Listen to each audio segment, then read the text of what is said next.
Assalamualaikum warahmatullahi wabarakatuh.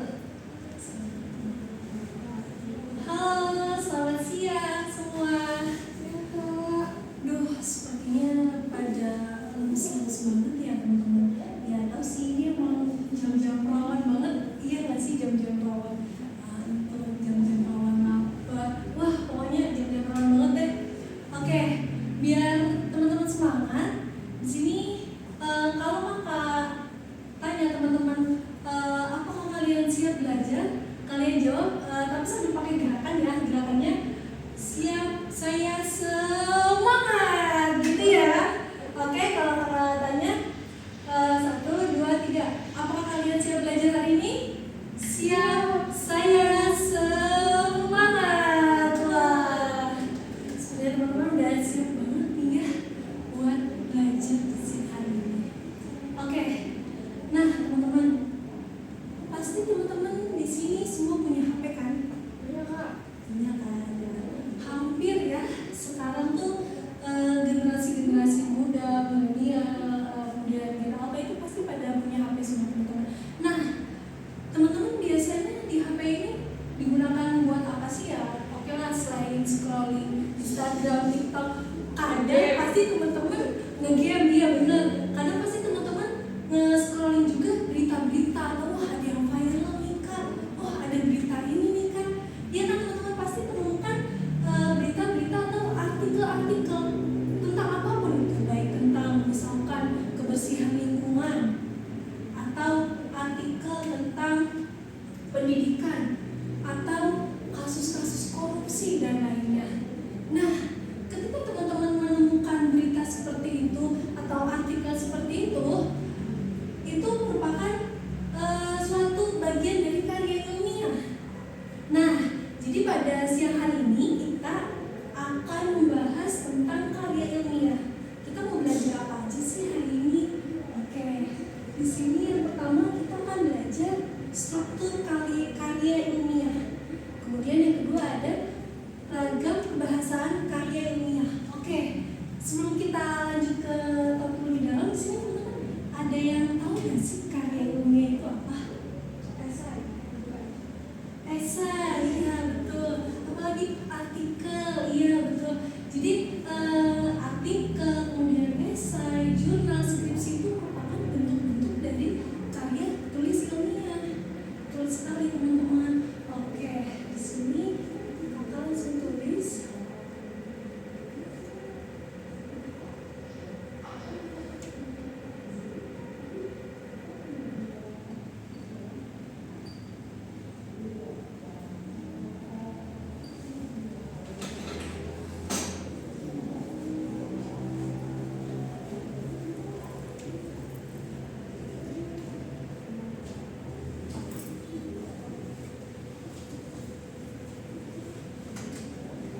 Oke teman-teman, kesannya cukup jelas kan ya, yang belakang kelihatan?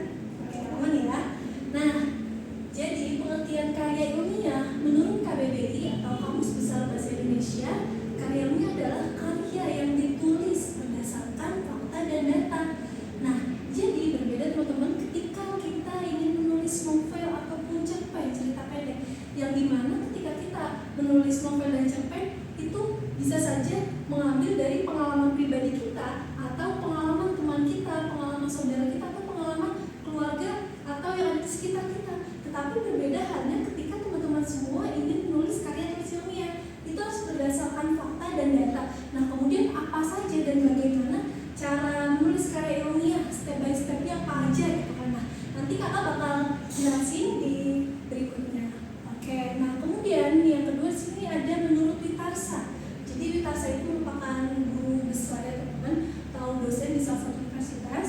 Menurut beliau bahwasanya karya ilmiah ini merupakan hasil penelitian dari para peneliti atau penulis atau sekelompok orang. Nah, jadi ketika teman-teman ingin menulis karya ilmiah, itu bisa juga teman-teman mengajak temennya gitu. Jadi karya ilmiah ini bisa ditulis oleh sekelompok orang, bisa 2 orang, 3 orang, bahkan lebih gitu. Sendiri pun itu bisa ya teman-teman.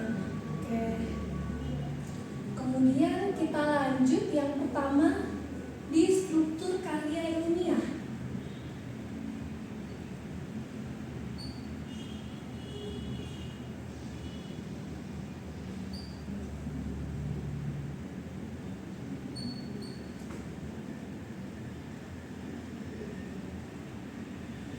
Nah, di struktur karya ilmiah itu ada apa aja sih teman-teman? Oke, di sini kita bagi menjadi 3 bagian ya. Yang pertama itu ada bagian awal.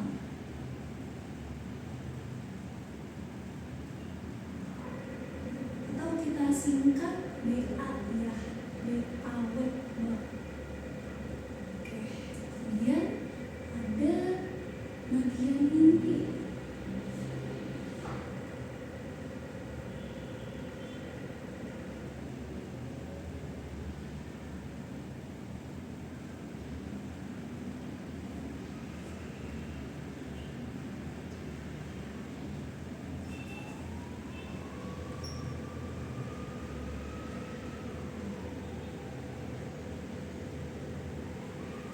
Oke, jadi dalam struktur karya ilmiah itu dibagi menjadi 3 bagian. Yang pertama ada bagian awal atau disingkat BAW, kemudian ada bagian inti, disingkat BIN, dan ada bagian akhir.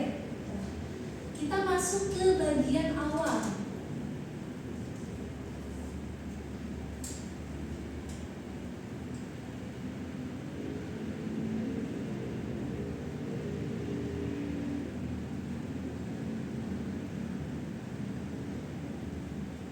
Nah, kira-kira di bagian awal dalam karya tulis ilmiah seperti tadi teman-teman menyebutkan esai gitu atau artikel, itu biasanya ada apa sih? Paling pertama banget itu ada apa?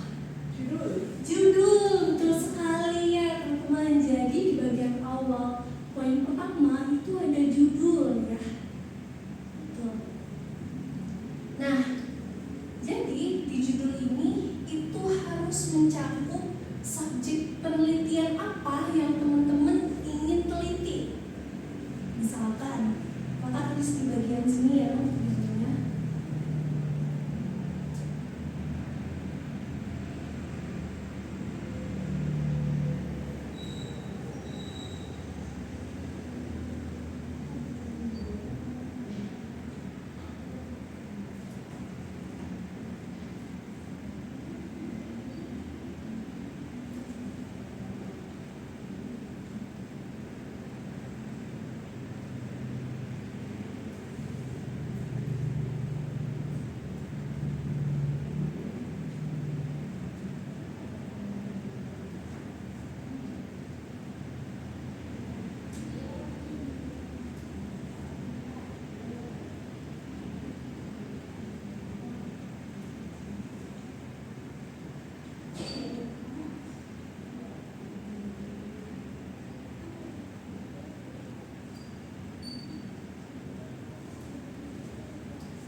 contoh judul pengaruh penggunaan tumbler terhadap pengurangan sampah plastik di SMA Bangsa.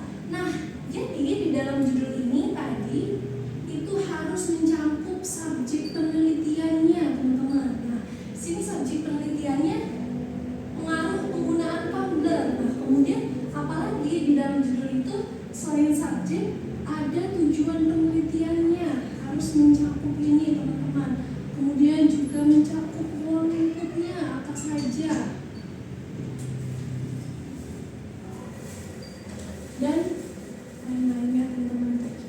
Nah, jadi biasanya dalam judul itu tadi dia mengandung subjek itu penggunaan tumbler, kemudian tujuannya ini apa? Untuk mengurangi sampah plastik. Ruang lingkupnya di mana? Di SMA Bangsa, teman-teman. Nah, dalam judul ini kita bagi lagi. Itu ketika kita menulis judul ya teman-teman, perlu perhatikan itu bisa menggunakan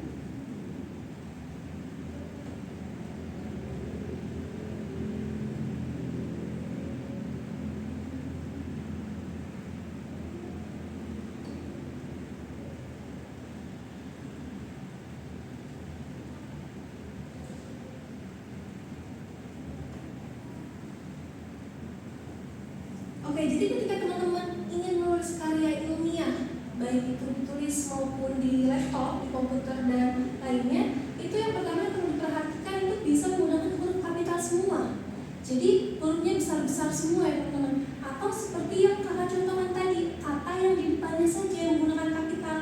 Pengaruh penggunaan tumbler terhadap pengurangan sampah plastik di SMA Bangsa. Nah, atau seperti ini bisa gitu teman-teman. Oke, ini di bagian judul. Kemudian setelah judul itu ada nama penulis.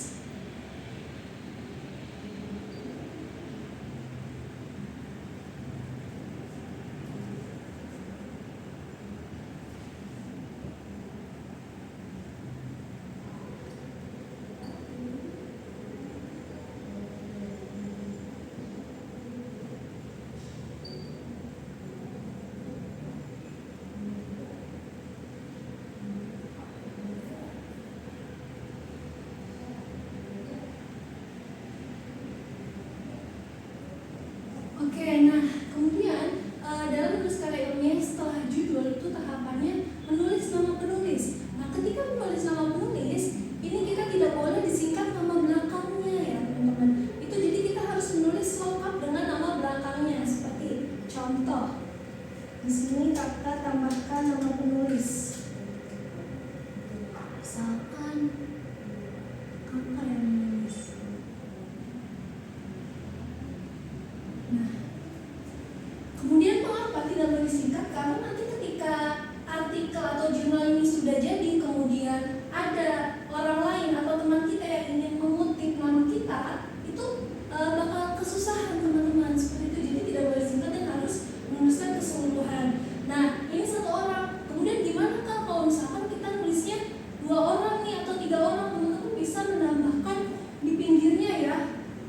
Misalkan Aziza, kemudian Bella dan lain-lain gitu ya, dan siapa. Oke. Kemudian setelah judul, nama penulis, yang berikutnya itu di bagian awal ada yang namanya abstrak. Nah, sebelum kakak lanjut nulis, teman-teman ada yang tahu gak abstrak itu apa? Atau baru dengar nih, asing banget kan abstrak, baru dengar ya. Oke, jadi abstrak itu merupakan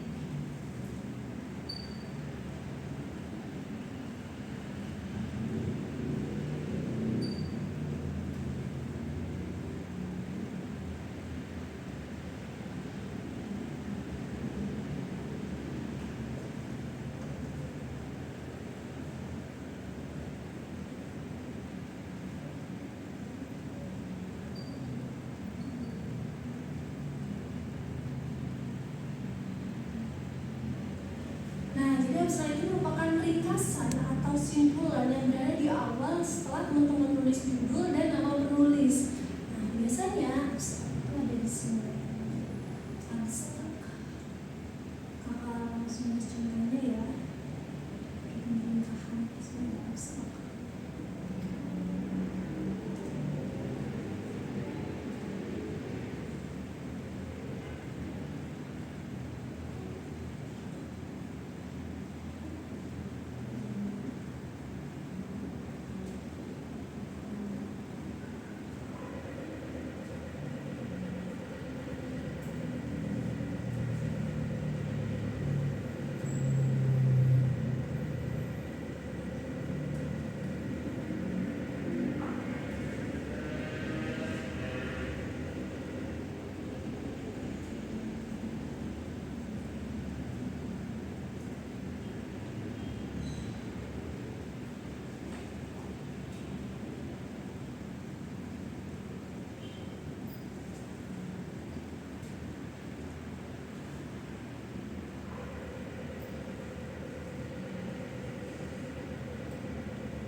Jadi di sini ada contoh abstrak, yaitu penelitian ini bertujuan untuk menganalisis pengaruh penggunaan tumbler terhadap pengurangan sampah plastik di SMA Bangsa.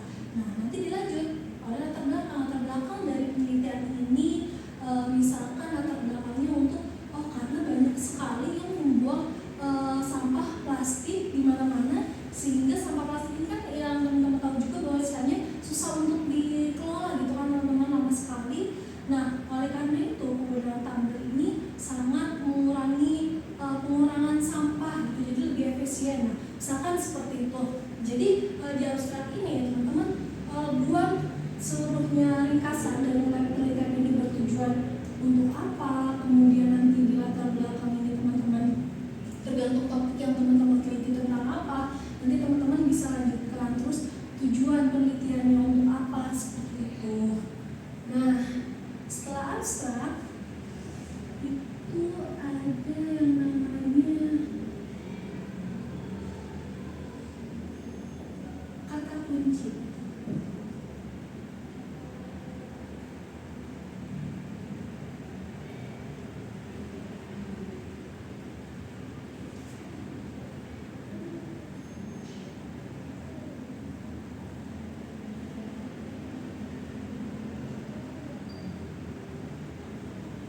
Nah, kata kunci ini biasanya ditulis setelah abstrak. Misalkan nih, abstraknya udah selesai semua, dari tujuannya untuk apa, kemudian latar belakangnya untuk apa, dan lainnya. Terus di sini teman-teman tulis kata kunci.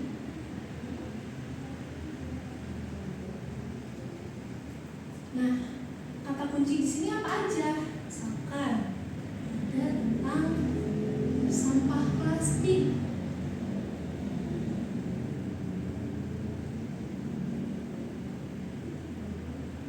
Tentang lingkungan.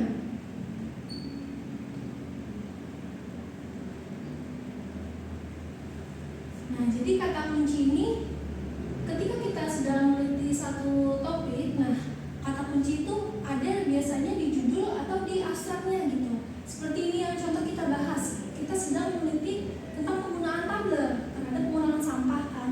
Jadi kata kuncinya pertama ada sampah plastik, oke? Kemudian ada lingkungan. Nah, kemudian ada apa lagi teman-teman? Kira-kira? Tumbler. Iya, tumbler, benar ya, tumbler bisa seperti itu. Tumbler bisa, benar ya. Nah, biasanya bisa 3, 4 atau 5 gitu ya, nggak perlu banyak-banyak, yang penting mencakup dari apa yang sebenarnya kita sedang teliti seperti itu. Oke, setelah bagian awal kita lanjut ke bagian inti.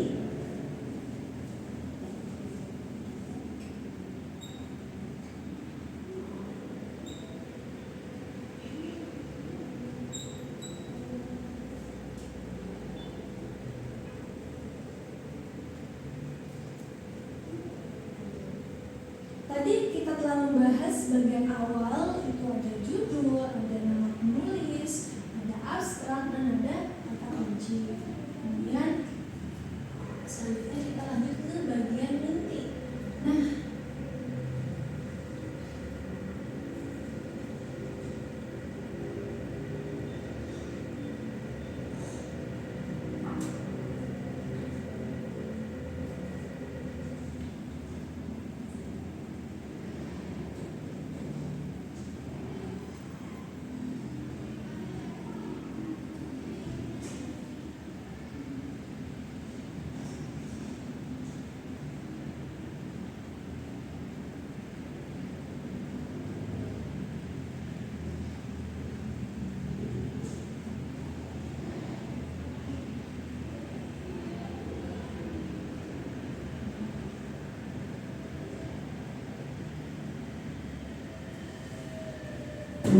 oke, selanjutnya ini bagian inti. Nah, di bagian inti itu ada tahapannya, teman-teman. Yang pertama apa? Yang pertama itu ada pendahuluan.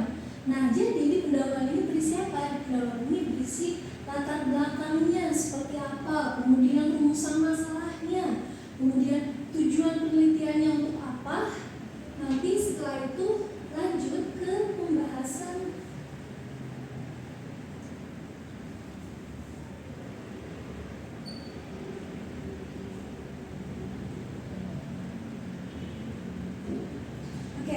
Sebelum lanjut ke kerangka teori, tadi kan di sini aku udah kasih contoh.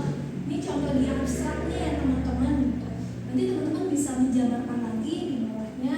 Misalkan kita masuk ke latar belakang.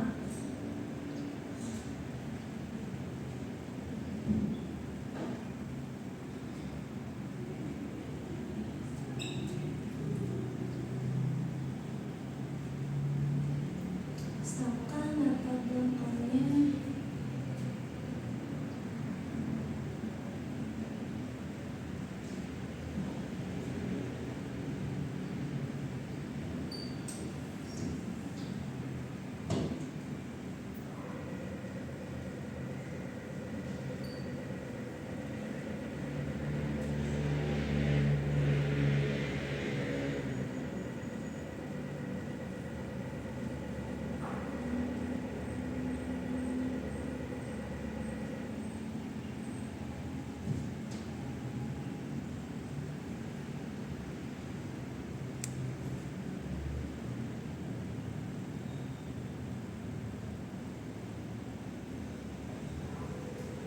Oke.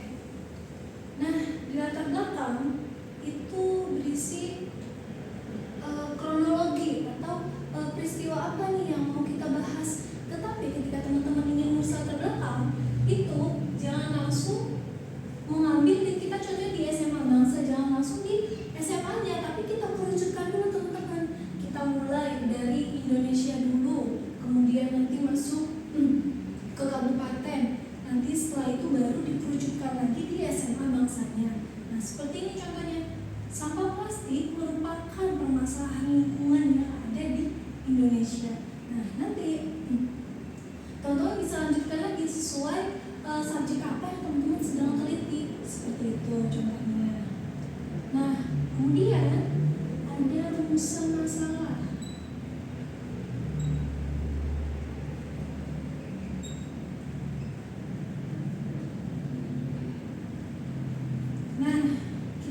Satu contoh aja teman-teman, biar teman-teman juga nggak terlalu pusing gitu, karena memang cakupan kita hari ini lumayan banyak seperti itu.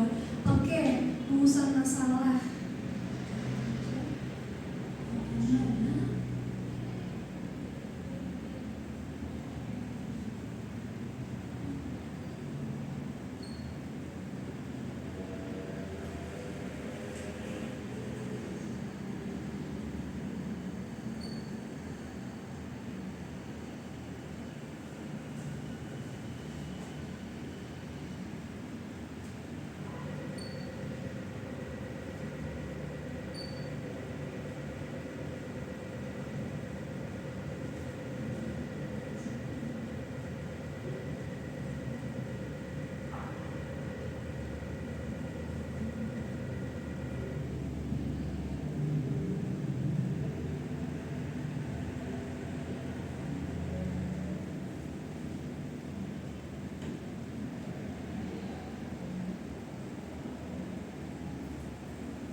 Nah, contoh rumusan masalahnya.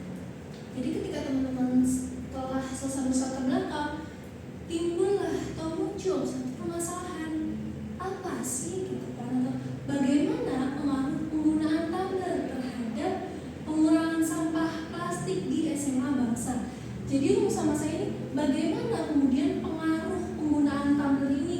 Apakah jadi lebih efisien, kemudian sampah-sampah plastik jadi berkurang karena adanya tumbler, atau ada pengaruh lain ternyata? Ternyata karena banyak dari siswa yang bawa tumbler, kemudian bisa jadi tumblernya ini basah, kemudian kena buku sekolah atau kena buku pelajaran, bukunya rusak, jadi ini gak efisien, nanti tumblernya takut tumpah, nanti bukunya rusak dan lain-lain. Nah, jadi kita tulis teman-teman, jadi bagaimana pengaruh yang sebenarnya itu, apakah dia banyak sisi positifnya ataukah dia banyak sisi negatifnya, seperti itu.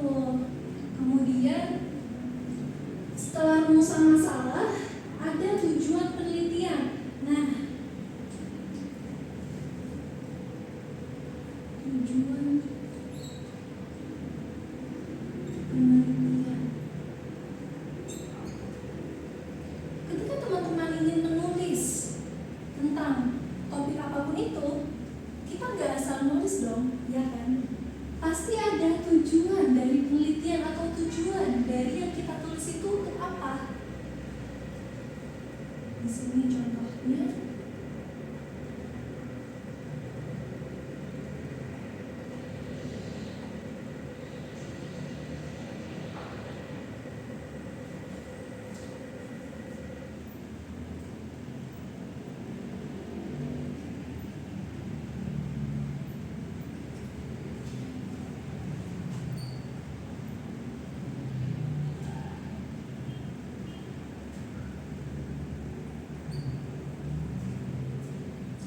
Contoh tujuan penelitian dari judul ini itu untuk mengetahui upaya atau langkah apa saja yang dapat dilakukan untuk mengurangi sampah plastik di SMA Bangsa tersebut.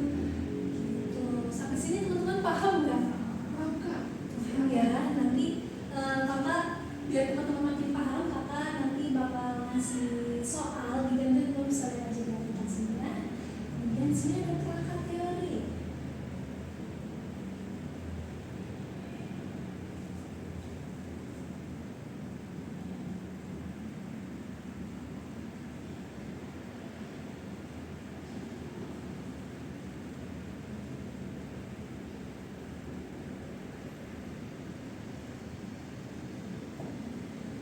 Kemudian setelah teman-teman selesai menulis pendahuluan, rumusan masalah, tujuan penelitian, itu teman-teman lanjut ke kerangka teori. Biasanya berisi tentang apa saja yang teman-teman teliti. Biasanya kerangka teori ini itu dia menggunakan tabel-tabel gitu ya teman-teman. Seperti ini kan contohnya, ini kita udah mulai dari abstrak, latar belakang, rumusan masalah. Biasanya di kerangka teori itu kurang lebih seperti ini. Jadi kemudian nanti di sini ada latar belakang, kemudian nanti di sini teman-teman menggunakan metode apa, kemudian nanti dilanjut di sini tujuan penelitiannya untuk apa dan lain-lain. Nah, nanti ketika teman-teman sudah menulis ini, nah biasanya itu dalam karya ilmiah. Nah, yang pakai tabel ini biasanya hanya untuk menulis seminar proposal skripsi atau tesis gitu. Tapi ketika teman-teman ingin menulis artikel saja, itu biasanya jarang sekali digunakan kerangka teori seperti ini gitu ya. Oke, kemudian lanjut. Setelah kerangka teori,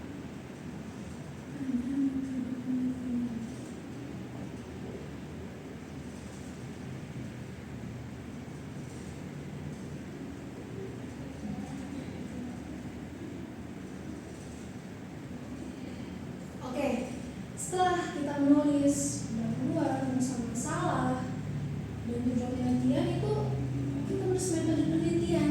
Jadi metode dari judul atau dari topik yang sedang kita teliti itu teman-teman ingin menggunakan metode apa? Nah, misalkan aku nggak tahu nih Kak, metode penelitiannya harus seperti apa.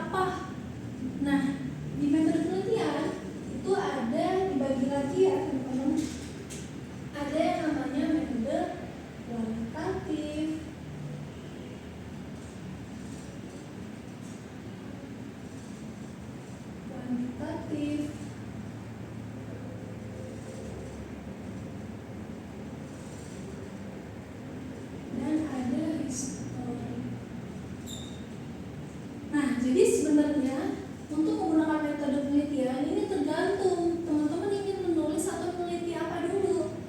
Contohnya misalkan di sini menggunakan metode kualitatif. Karena kalau kuantitatif biasanya identik dengan hitung-hitungan teman-teman, by data statistika atau data-data apa gitu. Ini menggunakan metode kuantitatif. Atau bisa juga teman-teman menggunakan metode historik, metode sejarah. Yang dimana nanti teman-teman perlu sumber-sumber, kemudian perlu verifikasi, interpretasi, baru di historiografi. Nah, jadi metode penelitian ini balik lagi ke teman-teman ingin menulis topik apa gitu.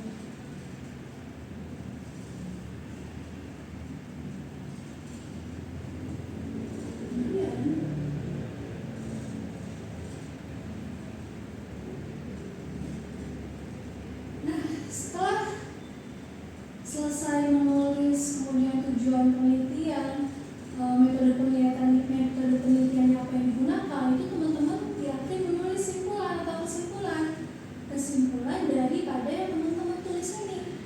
Misalkan kesimpulan.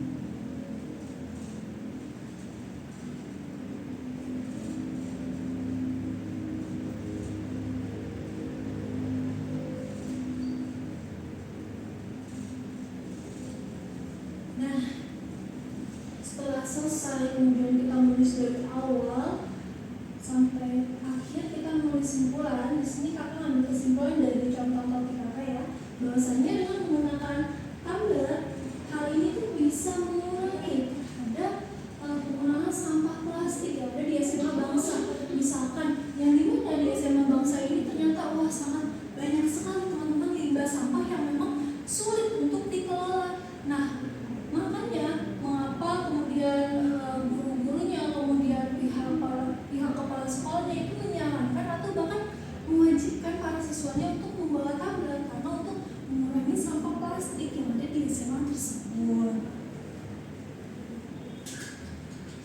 Oke, kemudian yang terakhir itu ada bagian akhir.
Setelah kita menulis bagian awal, kemudian bagian inti, kita masuk ke bagian akhir ya.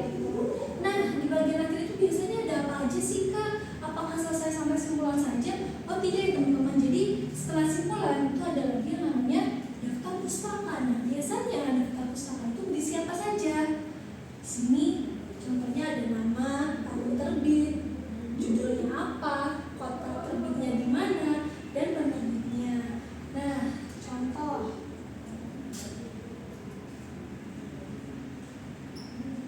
misalkan Aziza, tahun terbitnya misalkan tahun 2010, kemudian judulnya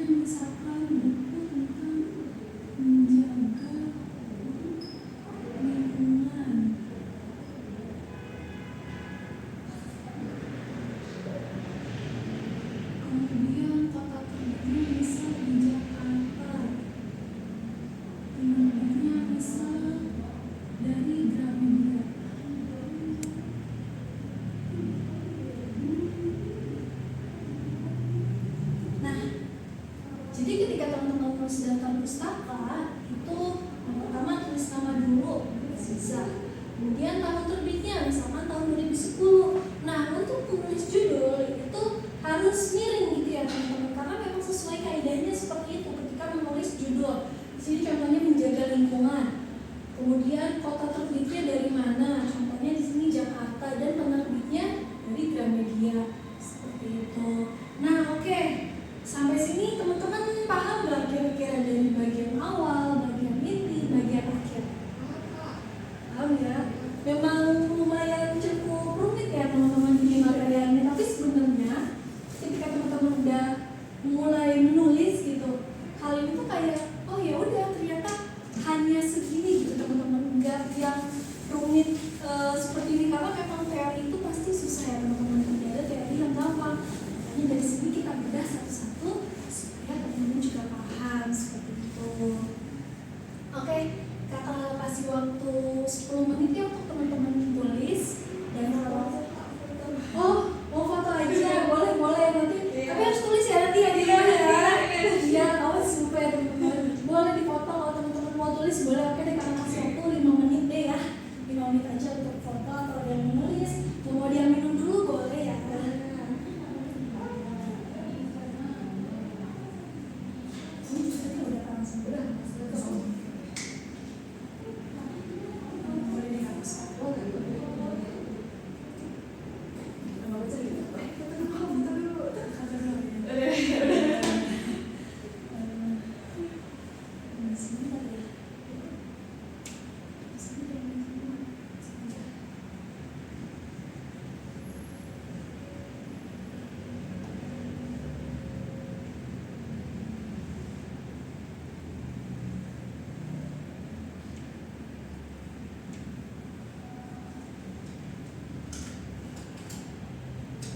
Oke, ini udah teman-teman foto semua kan? Kita lanjut ya ke berikutnya.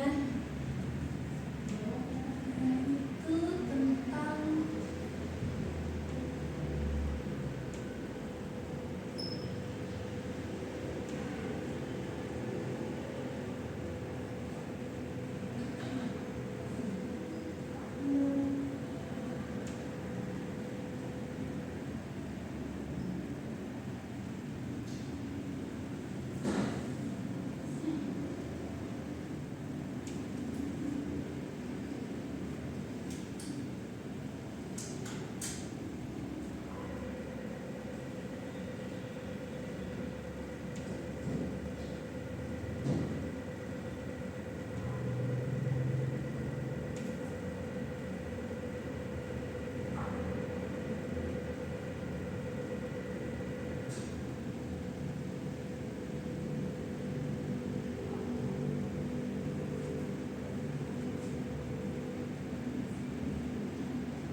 Oke, jadi kalau tadi kita pertama telah membahas struktur karya ilmiah yang ada bagian awal, kemudian bagian inti, bagian akhir, dan tadi teman-teman juga sudah mengerjakan soal di aplikasi, itu kita lanjut ke yang poin 2 itu ragam kebahasaan karya ilmiah. Nah, jadi mengapa sih kita perlu adanya ragam kebahasaan karya ilmiah? Sebelum lanjut, di sini kakak akan menjelaskan dulu apa itu yang dimaksud ragam kebahasaan karya ilmiah.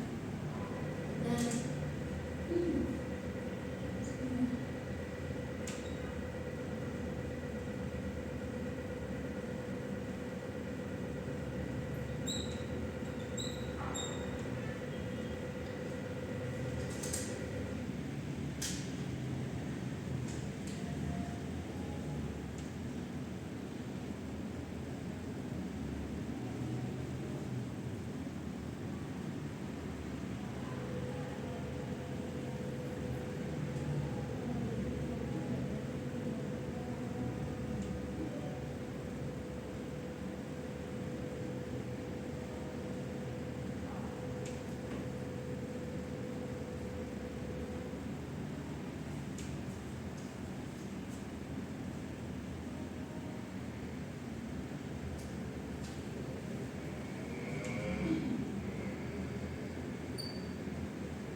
jadi sebelum kita lanjut ke apa saja ragam pembahasan karya ilmiah, itu kita masuk ke pengertian dulu ya teman-teman. Jadi menurut Kamus Besar Bahasa Indonesia, bahasa yang digunakan dalam karya tulis ilmiah harus menggunakan bahasa baku, jelas, dan tidak ambigu. Jadi yang dimaksud tidak ambigu ini kata-katanya harus jelas dan logis ya teman-teman, harus berdasarkan baik data serta fakta juga.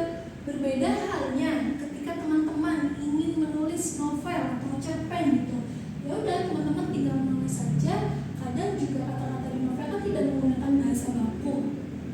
Kadang di beberapa novel, misalkan novel percintaan gitu ya, itu biasanya menggunakan kata lu gua gitu. Jadi memang tidak baku seperti itu teman-teman. Tapi berbeda ketika teman-teman ingin menulis karya tulis ilmiah, itu harus menggunakan bahasa yang baku dan sesuai kaidah-kaidah standar dari Kamus Besar Bahasa Indonesia.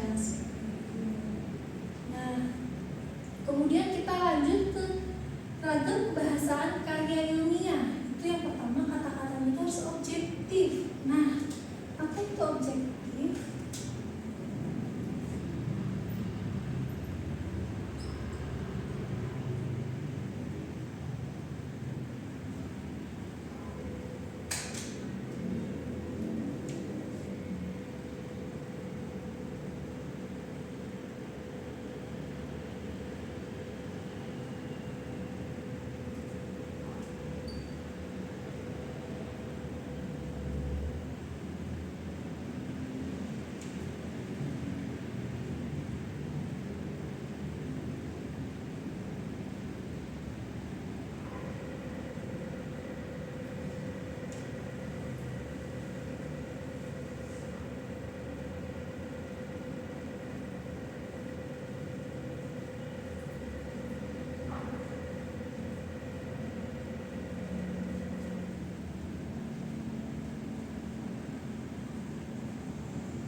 Oke, jadi objektif itu adalah kata yang digunakan harus menunjukkan sesuatu yang pasti, sesuatu yang jelas, serta menggunakan kalimat pasif atau kata ganti. Nah, jadi ketika teman-teman ingin menulis karya ilmiah, itu yang pertama harus objektif, yaitu menunjukkan sesuatunya yang pasti dan harus menggunakan kata ganti. Nah, jadi ketika teman-teman ingin menulis itu tidak bisa menulis seperti contohnya, menurut pendapat saya itu tidak bisa dalam karya tulis ilmiah, tapi teman-teman harus menggunakan dengan kata ganti. Kata gantinya apa? Misalkan jadi peneliti atau penulis gitu. Jadi tidak bisa menggunakan kata-kata seperti menurut saya gitu teman-teman, atau menggunakan kalimat pasif.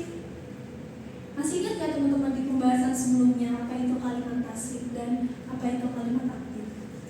Kalau aktif itu yang sedang dilakukan. Ya betul, sedang dilakukan. Kalau pasif berarti objeknya yang dikenai pekerjaan. Iya betul ya. Kalau teman-teman masih ingat, plus dulu. Oke betul ya. Jadi ketika kita menulis karya ilmiah itu tidak bisa menggunakan kalimat aktif. Seperti contohnya nih, kita kasih contoh lagi ya biar teman-teman makin ingat materi sebelumnya. Misalkan contohnya, contoh ya.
di sini.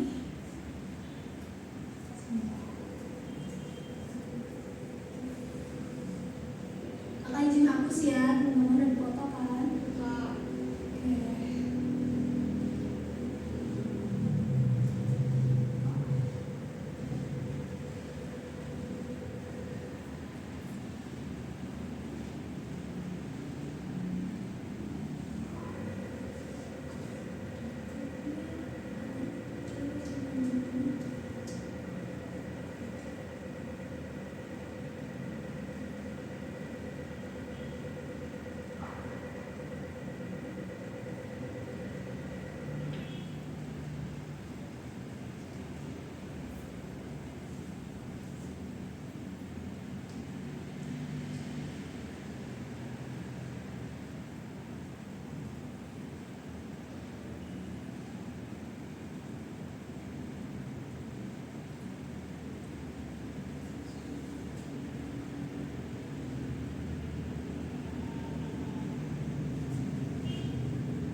Oke, berikutnya ada reproduktif. Nah, jadi reproduktif ini merupakan hasil tulisan yang teman-teman tulis itu dapat dipahami dan dimaknai oleh semua orang. Ya, serta menggunakan kaidah-kaidah kebahasaan yang sesuai dengan Kamus Besar Bahasa Indonesia.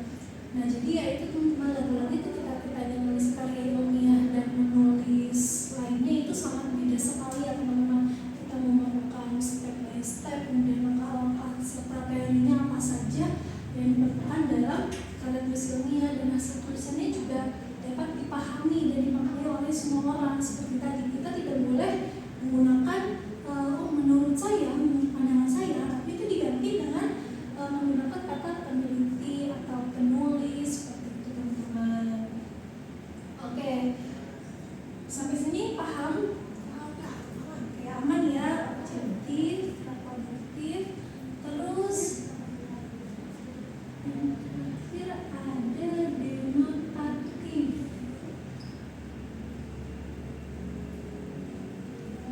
Apakah ada pertanyaan sampai sini? Belum ada ya, kakak lanjut dulu semuanya. Oke. Ini denotatif.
Di sini ada pembahasan yang terakhir itu ada denotatif. Nah, denotatif itu apa? Denotatif itu merupakan bahasa yang digunakan harus menggunakan makna denotasi dan tidak bisa menggunakan makna konotasi. Coba di sini dia ingat nggak apa itu kalimat denotasi dan konotasi? Kalau konotasi itu makna yang bohong. Makna yang bohong. Tidak sebenarnya. Iya, tidak sebenarnya. Betul sekali teman-teman. Kalau denotasi itu makna yang Sebenarnya. sesungguhnya.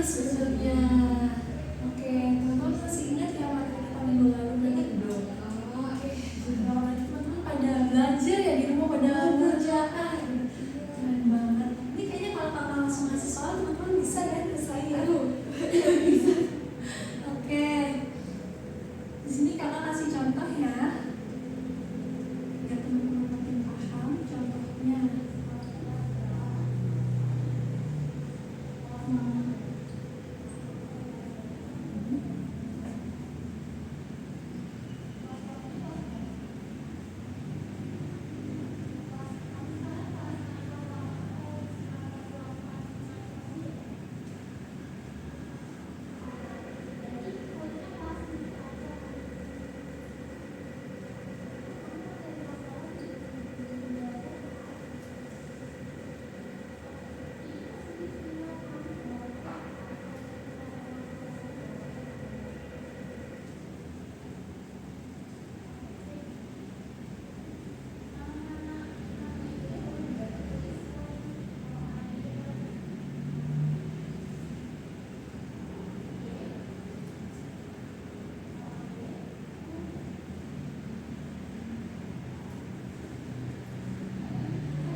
Habis ini langsung kesimpulan aja.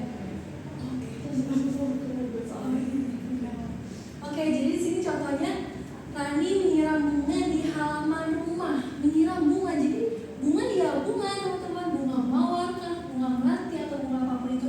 Tapi berbeda halnya ketika menggunakan kata konotasi. Rani adalah bunga desa karena parasnya yang mempawar. Bunga desa berarti apa? Ini memiliki makna tersembunyi. Bisa cantik, ya teman-teman. Bisa misalkan putih atau hal-hal yang merujuk pada bunga desa seperti itu. Oke, sampai sini sudah teman-teman paham ya. Kakak langsung saja ke kesimpulan. Atau sih teman-teman ada yang mau Kak, jadi kesimpulannya seperti ini Oke, jadi kesimpulan pada pembahasan kita hari ini mengenai struktur karya ilmiah dan rangka pembahasan karya ilmiah itu adalah ketika teman-teman ingin menulis karya tulis ilmiah itu harus berdasarkan fakta serta data.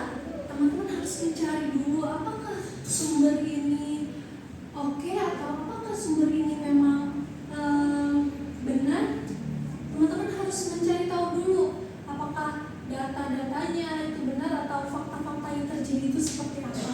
Kemudian ketika teman-teman ingin menulis karya tulis ilmiah itu teman-teman tidak perlu khawatir dan tidak perlu pusing. Aduh pusing Kak, banyak banget ya teorinya, ilmunya segala macam. Nah, ketika teman-teman sudah mulai menulis karya tulis ilmiah menggunakan ragam kebahasaannya apa saja seperti tadi yang telah kakak jelaskan, itu teman-teman akan dengan mudah ketika teman-teman langsung menulis dan menerapkannya. Ya memang teori itu susah dan ribet ya teman-teman, tapi ketika teman-teman ingin mulai menulis itu insya Allah pasti gampang gitu. Dan jika teman-teman kesulitan atau kesusahan, teman-teman bisa tanya ke kakak atau sharing-sharing